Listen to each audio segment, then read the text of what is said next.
Pintu teater 2 telah dibuka.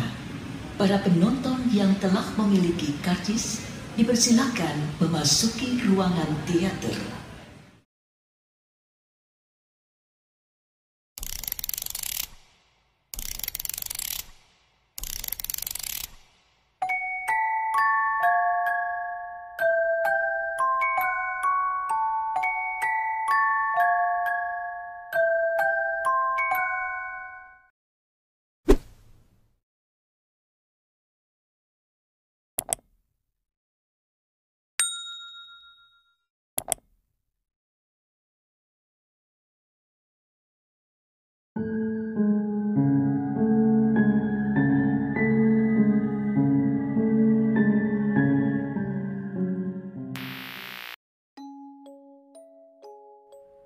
Aku cemburu pada Lintang, ujar Rahma sambil menitikkan air mata. Aku gak habis pikir, ini terlalu rumit. Kamu, Rahma, dan Lintang, entah apa yang terjadi di balik ini semua. Aku harus keluar dari sini. Mungkin Lintang dalam masalah serius, ucapku sambil berlalu. Rahma mengikutiku berjalan tak tentu arah menerobos kabut tebal di hadapan kami. Entah berapa lama kami berjalan, hingga kami tiba di sebuah bangunan besar dan kokoh, serta memiliki banyak pintu. Rahma terjatuh dan menggigil. Tangannya erat memegang tanganku. Jagat, aku gak sanggup lagi buat jalan. Rasanya sakit. Tubuhku nyeri. Sepertinya tulang aku remuk, ujarnya dengan wajah meringis menahan sakit. Di saat yang bersamaan, aku pun merasakan hal yang sama. Seluruh persendian terasa lunglai dan kepala seakan mau meledak. Lalu sebuah cahaya terpancar di atas kami, seperti menyedot kami menjadi serpihan-serpihan kecil. Tanpa aba-aba, kami menjerit kencang. Seketika, aku tak merasakan apapun. Hening dan gelap, sangat pekat. Pria ini masih hidup, Dok. Dia cuman syok dan koma ringan, ucap seseorang. Aku mendengar suara-suara itu, tapi tak mampu melihat apapun. Coba tempelkan defibrilator itu ke dadanya sekali lagi, ucap suara lainnya. Baik, Dok, jawab seorang yang tadi. Badanku seperti tersengat listrik ribuan volt. Tiba-tiba kurasakan dadaku berdebar. Pendengaran serta penciumanku berfungsi kembali lebih tajam. Tapi mata masih kabur untuk melihat keadaan sekitarku. Sejenak merasa nyaman dan luar biasa, dan kembali tak merasakan apapun selain suara bising yang tak mampu aku lihat sosoknya. Berhasil, Dok. Pria ini sadar. Seru sebuah suara dengan nada gembira. Aku mulai mampu membuka kelopak mata. Awalnya terlihat samar, namun makin lama makin jelas. Aku berada di sebuah ruangan seperti ICU, dengan beberapa jarum dan selang menempel pada tubuhku. Aku sadar kalau aku bangkit dari kematian. Rahma, Rahma! Teriakku saat ingat Rahma seharusnya berada bersamaku. Pak, jangan banyak gerak dulu, ucap seseorang berbaju putih. Tolong beri dia penenang. Pasien ini mencoba melepas beberapa peralatan. Perintah orang itu pada beberapa orang yang dengan sigap menyuntikkan sesuatu kepada punggungku. Beberapa hari kemudian aku merasakan keadaan yang semakin membaik. Tak ada satupun benda medis yang menempel pada tubuhku. Seorang berpakaian perawat masuk ke dalam ruangan, membawakan makanan serta beberapa obat. Selamat pagi, Pak. Saya Nisa, perawat yang bertugas di ruangan ini, ujar perempuan itu dengan lembut. Setelah beberapa suapan dan obat, aku kembali duduk bersandar pada bed stainless di balik punggungku. Mbak, Rahma di ruangan sebelah mana? Tanyaku pada perawat itu. Rahma. Nisa diam sesaat. Ia seperti mencoba mengingat sesuatu. Yang Bapak maksud adalah perempuan yang bersama Bapak saat kecelakaan. Mohon maaf Pak, kami sudah berusaha semaksimal mungkin, tapi Bu Rahma tidak tertolong. Kini jenazah almarhumah berada di ruangan jenazah untuk menunggu persetujuan keluarga agar bisa kami proses. Ucap Nisa dengan senyum tipis. Terlihat ia begitu hati-hati dalam bicara, agar aku tak tersinggung. Astaga, Mbak serius? Tanyaku pada Nisa yang hanya dijawab dengan anggukan kepala. Anehnya, meski dinyatakan meninggal, tak satupun keluarga Rahma yang datang kemari. Hal itu pula yang membuatku meminta agar jenazah Rahma agar aku yang urus, dan pihak rumah sakit pun mengizinkannya. Malang nia nasibmu Rahma, gumamku dalam hati. Aku mengingat sosok Rahma adalah dosen termuda, cantik dan cerdas. Kedekatan kami beberapa waktu belakangan membuat kesan yang mendalam. Entahlah, seolah ada celah besar dalam kehidupannya. Setelah dirasa pulih, aku diperbolehkan untuk pulang. Tak perlu menunggu lama. Aku segera menjenguk Rahma yang berada di ruangan jenazah atas izin pihak rumah sakit. Aku sedikit bingung, hingga akhirnya jenazah Rahma aku bawa ke rumahnya. Aku meminta bantuan pengurus lingkungan untuk membantu proses pengurusan jenazah. Dan atas nasihat ketua RT, jenazah Rahma dipasrahkan pada seorang perempuan tua yang kebetulan singgah di wilayah ini untuk waktu yang lama. Perempuan itu terlihat bijak dan tenang. Ia begitu tersohor di wilayahnya dalam pengurusan jenazah. Ia biasa dipanggil Ma Acih, sang pemandi jenazah. Perempuan tua itu hanya diam memandang mayat di hadapannya. Aku tak berani bertanya apapun hingga ia memberi isyarat kepadaku untuk mendekat. Dan kemudian ia berbicara dengan pelan. Jiwanya ditahan. Dia tidak bisa pulang. Kini mayat ini tersiksa. Ucapnya tanpa sedikit pun menoleh ke arahku. Mak, aku takut. Aku tak bisa diam ketika mayat di hadapan kami menunjukkan hal aneh. Tampak paku, silet dan kelabang atau lipan keluar dari bibirnya, hidung dan telinga mayat.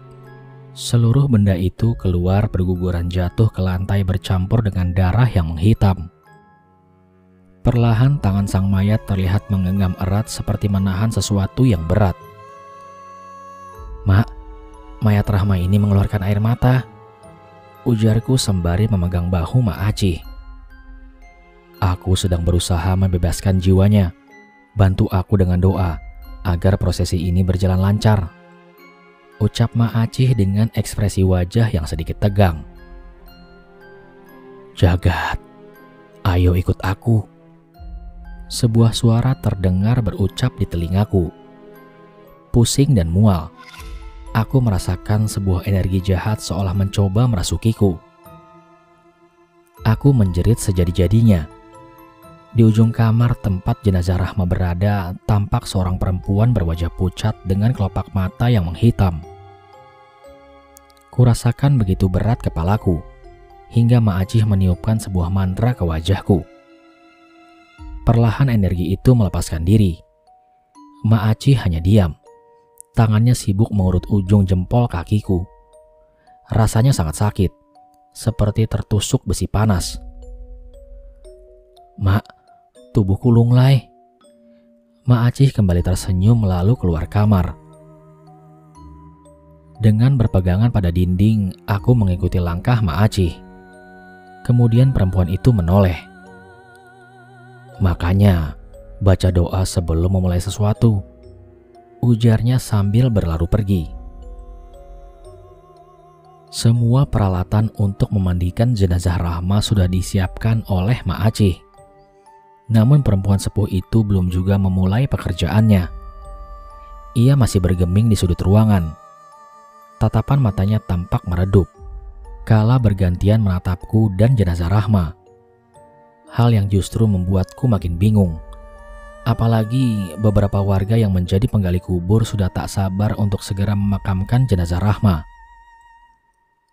Aku bergegas keluar rumah, hendak bertanya pada Madun, sang ketua RT, perihal tindakan yang harus kami ambil. "Pak, apa masih ada pihak keluarga yang ditunggu?" tanyaku pada pria paruh baya berwajah tenang itu. "Keluarga?" Kang Madun terlihat bingung. "Bu Rahma sebatang kara, Kang. Gak punya keluarga, bahkan kerabat pun gak ada. Setahu saya, orang tuanya adalah pendatang di desa ini 40 tahun silam," sahut seorang warga yang berdiri di samping Kang Madun. Tiba-tiba muncul dua orang warga yang berlarian menuju ke arah kami. Kang Madun." "Ada apa, Kang?" Kang Madun tampak heran melihat wajah dua warganya yang tampak panik. "Itu, Kang, liang kubur buat almarhumah tiba-tiba dipenuhi air. Kami udah berusaha menimbanya, tapi airnya nggak habis-habis. Bahkan saat kami menggali lubang kubur lainnya, hasilnya tetap sama." Salah seorang penggali kubur yang kukenal bernama Asep menerangkan dengan nafas yang memburu. "Kok bisa ya? Padahal udah hampir 2 minggu desa kita nggak diguyur hujan." Kang Madun tak bisa menyembunyikan keterkejutannya. Aku dan warga yang lain pun sama-sama terkejut mendengar penjelasan Asep. Kang Madun kemudian mengajak Asep dan temannya untuk berdiskusi, agak menjauh dari diriku. Sepertinya ia tengah memberikan beberapa arahan. Wajahnya yang biasa ramah sekarang tampak serius. Tak lama setelah mereka selesai berdiskusi, Kang Madun menghampiriku. "Kang Jagat di sini aja ya. Saya mau periksa makam dulu, takutnya keburu sore," ucap Kang Madun sambil tersenyum ramah. Tapi aku bisa melihat kegusaran yang coba ia sembunyikan. Seperti ada sesuatu yang tak beres telah terjadi. Sepeninggal sang ketua RT, aku kembali memasuki ruangan tempat jenazah Rahma disemayamkan. Namun beberapa meter sebelum memasuki ruangan, telingaku seperti mendengar suara Mak Acih. Ia sedang mengobrol dengan seseorang. Padahal setauku, ia hanya sendirian dalam ruangan itu. Aku mengurungkan niat untuk masuk dan memilih menunggu di dekat pintu. "Assalamualaikum, Neng Rahma. Emak mau mandikan kamu. Tolong bantu emak ya, Neng, biar kamu bisa segera dimakamkan." Mak Acih berbisik pada jenazah Rahma. Emak bicara sama siapa?" tanyaku menghampiri Mak Acih. Mak Acih menoleh ke arahku, tapi tak menjawab pertanyaanku. Ia malah kembali memalingkan pandangannya, menatap jenazah Rahma.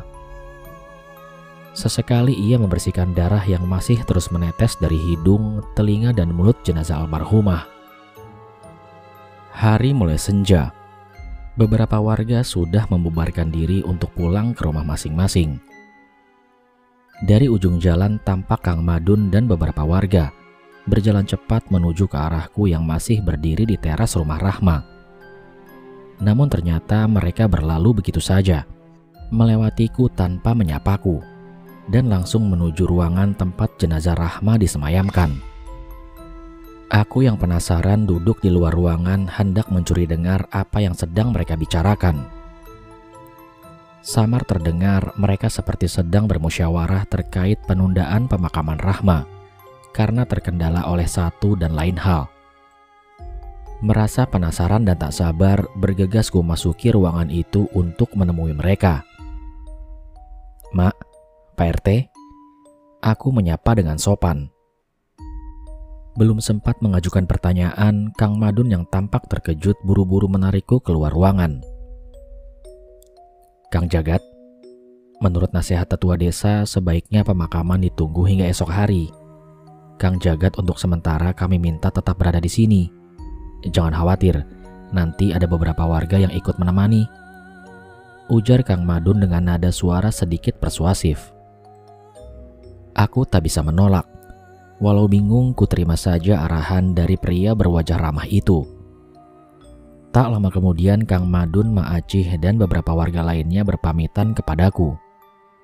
Hanya tersisa 4 orang warga desa yang diminta sang ketua RT untuk menemaniku di rumah almarhumah. Malam menyelimuti desa. Aku dan beberapa warga yang lainnya menunggu di rumah duka. Tampak hilir mudik, seperti ada rasa tak nyaman yang membuat kami tak tenang. Keadaan ini terasa aneh, bahkan terpikir tak seharusnya aku berada di sini. Toh bagiku Rahma bukan siapa-siapa. Kematian Ratih yang masih menjadi misterilah yang membuatku akhirnya intens berinteraksi dengan Rahma, salah seorang dosen di kampusku. Malam kian larut. Angin semilir dari pegunungan membuat dedaunan di sekitar rumah bergerak-gerak seperti menari. Kasman dan Nardi, dua warga desa yang sedang ngopi di teras rumah, memperkenalkan diri dan berinisiatif mengajakku untuk mengobrol. Mungkin mereka sedikit risih melihatku mondar-mandir dengan sangat gelisah. "Kang Jagat kok bisa kenal sama Bu Rahma? Teman kerja ya, Kang?" Kasman membuka obrolan. Aku hanya tersenyum, tak menjawab apa-apa dari pertanyaan Kasman. "Bu Rahma jarang di sini, Kang. Bisa dihitung dengan jari berapa kali dia berada di kampung ini. Apalagi orang tuanya dulu hubungannya juga nggak begitu baik sama warga. Ya jarang kumpul gitu." Nardi menjambung ucapan Kasman. "Duh, kok kita jadi gibahin orang yang udah meninggal ya? Tuh kan, jadi merinding. Mana ini malam Jumat Kliwon lagi. Kang Nardi, Kang Jagat, saya permisi pulang dulu ya. Soalnya di rumah anak-anak gak ada temannya." Tanpa menunggu persetujuanku dan Nardi, Kasman buru-buru menghabiskan kopinya dan bergegas meninggalkan kami. Sesekali ia mencuri pandang pada ruangan tempat jenazah Rahma disemayamkan. Kengerian tampak jelas di wajahnya. "Ya udah, Kang Jagat istirahat dulu aja, biar saya yang jaga duluan. Nanti kita gantian." Nardi mencoba mencarikan suasana sepeninggal Kasman. "Benar Kang, gak apa-apa saya istirahat duluan." Aku menghabiskan kopi yang masih tersisa. Nardi mengangguk mempersilahkan. Setelah berpamitan dengan para warga yang ikut meronda, aku bergegas masuk, hendak mencari ruangan lain di dalam rumah itu untuk tempatku beristirahat. Sejak tiba dari rumah sakit kemarin, aku memang sedikit kurang tidur. Saat hendak menutup pintu ruang tamu, aku kembali menengok keluar jendela yang mengarah ke teras depan. Rupanya Nardi sudah tertidur. Cepat sekali ia jatuh pulas. Bukankah tadi ia menyuruhku untuk tidur duluan? Karena kantuk sudah tak tertahankan, aku tak bisa berpikir apa-apa lagi. Pelan-pelan aku menutup pintu. Namun baru saja beranjak beberapa langkah, tiba-tiba pintu itu kembali terbuka, membawa hembusan angin dingin yang menebarkan aroma harum bunga kantil dan melati, menyeruak masuk menusuk indera penciumanku. Mendadak telingaku mendengar lolongan anjing dari kejauhan. Suaranya pilu dan membuat bergidik siapapun yang mendengarkan. Suasana rumah itu kini terasa semakin mencekam. Namun tiba-tiba terdengar suara benda berat seperti jatuh. Seperti sengaja dilempar dari ruangan tempat jenazah Rahma berada. Aku pun buru-buru berlari menuju ruangan tersebut. Astaga! Aku terkejut bukan main kala mendapati kain batik penutup jenazah kini sudah tersingkap, memperlihatkan tubuh Rahma yang kini telanjang, tanpa sehelai benang pun. Aku sesaat terpaku, menatap jenazah Rahma dari jarak beberapa meter, sebelum akhirnya kuputuskan untuk membenahi kain penutup jenazah itu. Namun baru saja menyentuh kain itu, aku kembali dibuat terkejut, hingga tanpa sadar mulutku berteriak kencang karena ketakutan. Tampak di pojok ruangan sosok perempuan berpakaian putih dengan rambut panjangnya yang terurai acak-acakan, tengah menatapku dengan sorot mata yang tajam. Lidah perempuan itu terjulur panjang, lehernya terbelit sebuah tali tambang berwarna pudar. Tulang leher si perempuan sepertinya sudah patah, hingga tak mampu menyangga kepalanya sendiri. Kepala itu kini terkulai miring bertumpu pada bahu kirinya. Terdengar dengusan suara yang berat, menggema ke seluruh penjuru ruangan. Ratih? Sekujur tubuhku mendadak terasa dingin. Sementara seluruh bulu kuduk sudah berdiri, seiring rasa takutku yang menyerang mentalku. Bibirku nyaris kelu, karena melihat sosok hantu Ratih yang tiba-tiba muncul di hadapanku. Sosok itu memelototi jenazah Rahma dengan sorot mata penuh dendam. Tanpa sadar tubuhku mendadak lunglai lalu terjatuh tanpa bisa tertahan. Aura jahat benar-benar terasa kuat menyelimuti ruangan ini. Energi yang begitu besar membuatku tak berdaya hingga nyaris tak sadarkan diri. Aku terduduk bersandar pada lengan di sudut ruangan. Di hadapanku sosok makhluk menyerupai Ratih menyeringai dengan wajah teramat seram. Astaga, sepertinya keadaan kuntilanak ini teramat buruk. Tampak olehku beberapa belatung keluar masuk di rongga wajahnya yang hampir sepenuhnya melepuh dan berbau busuk. Bahkan salah satu bola matanya nyaris terlepas.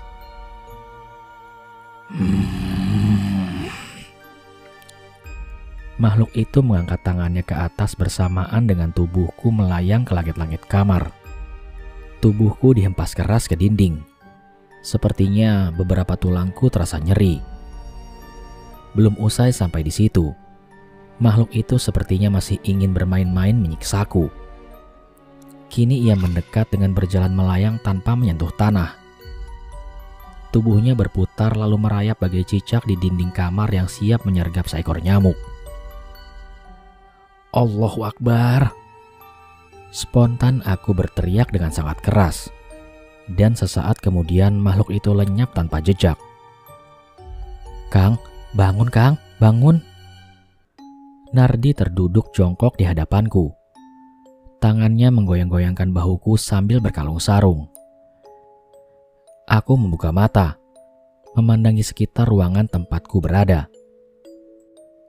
Kang, jenazah Rahma raib Kang, ucap Nardi dengan wajah ketakutan. Kepalaku masih terasa begitu pusing, bahkan leherku sulit aku gerakkan. Mendengar ucapan Nardi, aku lalu bangkit dan memeriksa dipan tempat jenazah Rahma diletakkan. Tak lupa ku periksa seluruh ruangan di rumah itu untuk mencari keberadaan jenazah yang hilang entah kemana. Gak mungkin dicuri orang Kang, pintunya masih terkunci dari dalam, ucapku pada Nardi. Ayo Kang, kita panggil Pak RT. Seruku pada Nardi yang juga sibuk menyoroti bagian ruangan yang gelap dengan senternya. Tanpa pikir panjang, aku dan Nardi keluar berlari menuju rumah Pak RT Madun di ujung desa. Mungkin waktu itu sekitar pukul 2 dini hari. Udara malam pun terasa amat dingin menusuk tulang. Aku dan Nardi berlari di antara semak dan jalan kampung yang berkubang lumpur sisa hujan semalam. Kang Jagat, Nardi. Sebuah suara menghentikan langkah kami setibanya kami di perempatan pos ronda. Dari kejauhan muncul Kasman dan beberapa warga lainnya berlarian ke arah kami dengan obor dan senter untuk menerangi jalan. Bapak-bapak mau kemana? Tanyaku setelah jarak mereka kian dekat. Anu Kang, tadi saya lihat bola api terbang di rumah almarhumah. Lalu dari sisi belakang ada orang tampak menggotong sesuatu. Saya kira itu pencuri, makanya saya panggil warga untuk bantu memeriksa rumah itu. Jelas Kasman dengan nafas ngos-ngosan. Jenazah Rahma hilang, sahut Nardi menjelaskan kepada warga. Tadi aku lihat dia lari ke sana. Setelah kami kejar, sosok misterius itu hilang di kebun jati yang ada pohon beringin tua milik Haji Komar, ujar Jupri, salah satu warga desa. Gawat ini, bisa-bisa dijadikan tumbal ilmu hitam atau pesugihan, dan desa kita akan diteror kuntilanak, ucap salah satu warga di antara kerumunan. Tapi kita nggak bisa ke sana. Kebun jati itu berbatasan dengan jurang dan sungai yang juga ditumbuhi bambu liar. Mending kita nunggu Pak RT aja, biar nggak salah bertindak. Kasman mencoba menenangkan warga. Setelah itu sebagian dari kami kembali ke rumah almarhumah. Sebagian lainnya pulang dan memberi kabar kepada RT Madun. Azan subuh berkumandang dari musola kampung.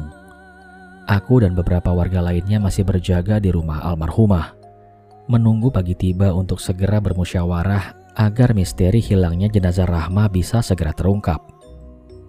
Beberapa orang warga tampak bergantian memeriksa sekitar rumah agar tak terjadi lagi hal-hal yang tidak diinginkan. Perlahan pijar mentari tampak di ufuk timur, diiringi kokok ayam jantan menyambut pagi yang menjelang. Entah bagaimana aku akhirnya bisa tertidur, meski hanya sekitar 1 jam. Di luar terdengar suara heboh beberapa orang seperti sedang berbicara. Aku kemudian bangkit menuju pintu. Kantuk itu seolah tak lekang meski berkali-kali keusap kelopak mataku. "Pak RT?" Ucapku menyapa RT Madun yang tengah berbicara dengan warga. Suasana kali ini lebih heboh karena warga lebih banyak yang datang daripada hari sebelumnya. "Nak Jagat, tadi Mak Acih berpesan bahwa beliau gak bisa datang ke sini karena ada urusan di kampung lain. Rencananya memandikan jenazah Rahma digantikan oleh Neng Diah yang masih saudara Mak Acih. Mending sekarang Nak Jagat ikut ke rumah saya karena Neng Diah nunggu di sana. Dan untuk warga lainnya Bapak minta tetap berjaga di rumah ini dulu," ucap Pak RT Madun. Aku mengikuti langkah Pak RT berjalan kaki menuju rumahnya untuk menemui seseorang yang katanya saudara Mak Acih. Sebenarnya rencana memandikan jenazah dilakukan pagi ini agar segera bisa dimakamkan. Namun harus diundur lagi akibat hilangnya jenazah Rahma. Sesaat kemudian kami tiba di rumah Pak RT. Sesegera itu juga kami masuk ruang tamu.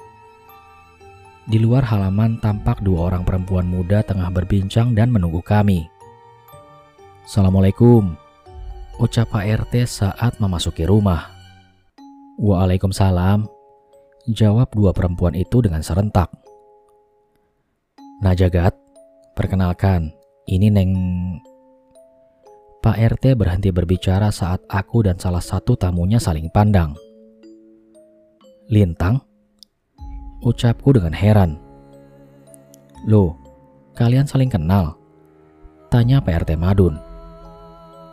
"Pak, saya dan Lintang teman satu kampus. Tapi keadaan ini serasa aneh bagi saya," ucapku sambil menarik nafas dalam-dalam. Aku sedikit terkejut karena Lintang bersama Neng Diah yang diceritakan Pak RT baru saja. "Jagat, kok kamu bisa ada di sini? Aku menghubungimu hampir 1 bulan selama kamu menghilang. Kamu juga bolos kuliah." Lintang berbicara dan menatapku dengan heran. "Punten Kang Jagat, saya Diah keponakan Mak Acih, dan saya masih sepupu dengan Lintang. Saya nggak tahu, ternyata kalian udah saling kenal," potong perempuan muda yang bernama Diah tersebut. Kami terlibat pembicaraan ringan sekedar saling berkenalan dan menceritakan keadaan yang aku alami. "Apa? Jadi itu jenazah Bu Rahma dosen kita?" "Innalillahi," tanya Lintang dengan kaget. Setelah suasana sedikit tenang, aku dan Lintang berbicara panjang lebar terkait apa yang terjadi. Juga tentang tuduhan Rahma bahwa Lintang mengetahui banyak hal tentang kematian Ratih. Kematian Ratih yang masih jadi misteri. Dirimu yang menghilang begitu saja. Juga kematian Rahma dosen kita seolah adalah salah satu rangkaian peristiwa aneh. Aku sempat mencarimu untuk menunjukkan bukti lain bahwa Rahma terlibat pembunuhan Ratih. Aku jujur padamu bahwa ucapan Rahma tentangku itu salah. Aku bisa buktikan dan jika perlu kamu bisa menanyai dia sepupuku," ucap Lintang memberi penjelasan. Aku hanya bisa mengangguk dan bingung. Keadaan semakin kesini semakin rumit. Aku tak tahu harus berbuat apa lagi. Aku hanya ingin kembali pada kehidupan normal seperti mahasiswa lainnya. "Jagat, kita selesaikan apa yang telah kita mulai, yakni mengungkap misteri kematian Ratih. Percayalah, akan ada hikmah di balik semua ini. Lanjut Lintang kepadaku. Sore itu di kediaman rumah PRT Madun, aku hanya diam memandang Lintang dan dia yang duduk di ruang tamu. Menelisik kembali asal mula kejadian-kejadian aneh yang aku alami selama hampir 2 bulan ini. Ketika semua bermula saat kasus kematian Ratih yang misterius. Sepertinya aku mulai lelah dan ingin lepas dari masalah ini. Mengingat aku justru menjadi orang yang paranoid, curiga pada semua orang, dan belum lagi kuliahku yang berantakan. Aku berjanji pada diriku sendiri, setidaknya sampai jenazah Rahma ditemukan dan dimakamkan, aku akan kembali jalani kehidupan normal. Mas Jagat, saya sama Lintang pamit dulu ya. Jika ada sesuatu yang perlu dibicarakan, bisa datang ke rumah saya. Ucap dia sambil tersenyum. Seketika itu aku pun tersadar dari lamunan. Aku hanya mengangguk dan membiarkan mereka berdua pergi. Hingga hanya aku dan Pak RT Madun saja yang berada di ruangan itu.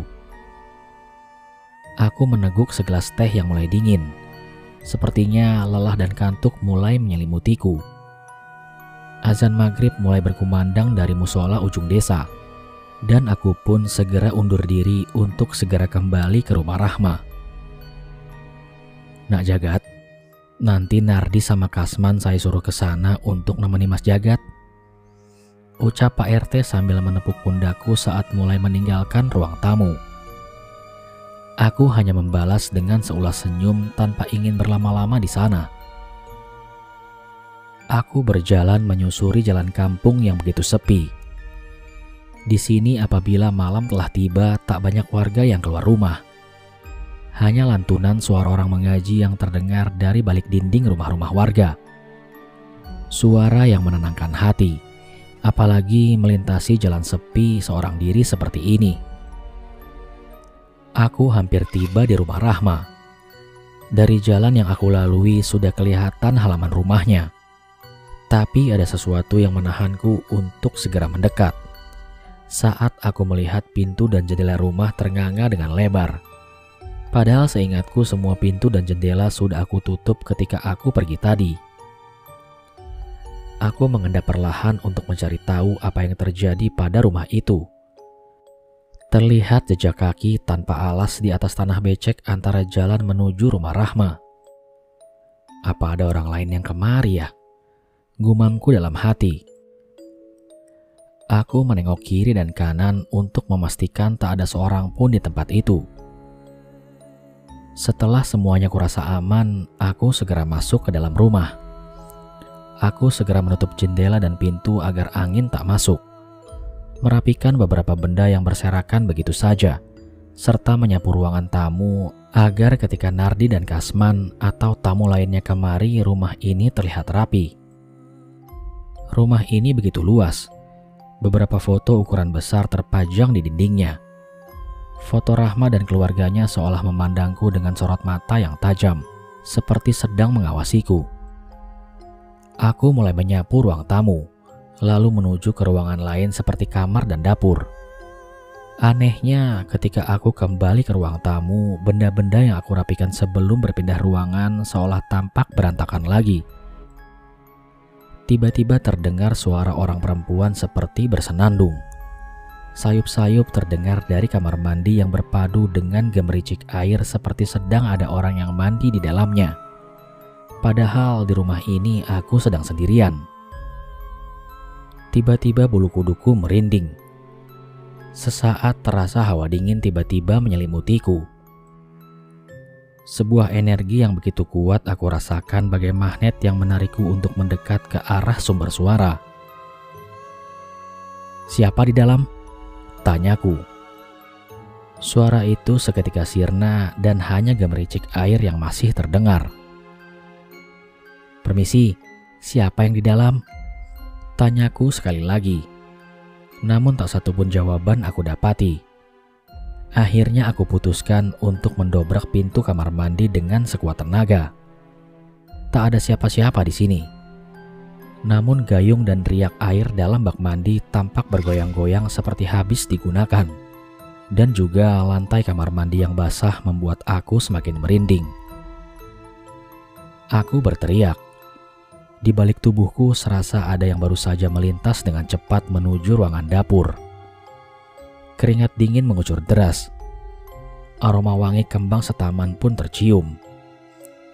Aku berlari menuju dapur agar bisa tahu apa yang tadi berjalan di belakangku. Dan aku kaget bukan main. Tampak seorang perempuan berpakaian putih kumuh tengah duduk di lantai, sambil menyisir rambut panjangnya dengan jari. Wajah perempuan itu begitu pucat. Kuku-kuku panjangnya menghitam tampak di ujung jarinya yang melepuh. Tiba-tiba terdengar pintu ruangan utama diketuk. Sesaat saja menoleh ke arah ruangan utama, sosok perempuan menyeramkan itu telah raib. Aku berdiri dengan jantung berdebar kencang. "Mas Jagat, buka pintu, ini Nardi," teriak seseorang dari luar. Mendengar bahwa itu adalah Nardi, aku segera berjalan menuju pintu. "Mas Jagat, kok wajahmu pucat? Kayak habis lihat setan aja," tanya Kasman dengan heran. Nardi dan Kasman tak datang sendiri. Beberapa menit kemudian tampak Pak RT, Lintang dan dia berjalan menuju rumah ini. Perasaanku sedikit lebih tenang, karena malam ini aku tak sendirian di rumah menyeramkan itu. Dia dan Lintang menyuguhkan kopi dan cemilan yang mereka bawa dari rumah Pak RT. "Pak Madun, jika gak keberatan, saya minta izin untuk memeriksa beberapa kamar. Ini pesan dari Mak Acih pada saya," ujar dia pada Pak RT. Kami semua tertegun mendengar ucapan itu. Sesaat Pak RT, Nardi dan Kasman saling pandang. "Oh, boleh, silakan Neng," jawab Pak RT dengan nada suara yang sedikit bingung.